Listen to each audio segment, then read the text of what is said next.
પર ફરી વળ્યું છે તંત્રનું બુલડોઝર। આપને જણાવી દઈએ, ગેલેક્સી ટોકીઝ નજીક ગેરકાયદે દબાણોને દૂર કરવામાં આવ્યા છે। ગેરકાયદે ખડકાયેલા 12 જેટલી દુકાનોને હવે હટાવવામાં આવી છે। મનપાની શહેરમાં દબાણ હટાવો કામગીરી ચાલી રહી છે અને તે અંતર્ગત જ આ દબાણોને દૂર કરવામાં આવ્યા છે।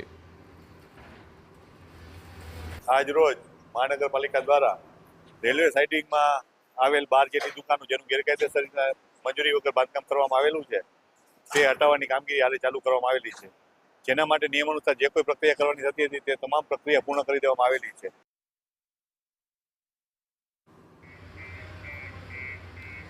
તો આ દ્રશ્યો જોઈ શકો છો, ગેલેક્સી ટોકીઝ વિસ્તારના દ્રશ્યો છે, જ્યાં કેટલાક ગેરકાયદે દબાણો હતા તેને તોડી પાડવા માટે આ બુલડોઝરની કાર્યવાહી કરવામાં આવી રહી છે। આ બે દ્રશ્યો જોઈ શકો છો, જામનગર અને ભરૂચના દ્રશ્યો છે। ભરૂચમાં પણ બુલડોઝર ફર્યું છે, જામનગરમાં પણ બુલડોઝર ફર્યું છે અને ભાવનગરમાં પણ આવી જ રીતે કાર્યવાહી કરવામાં આવી છે।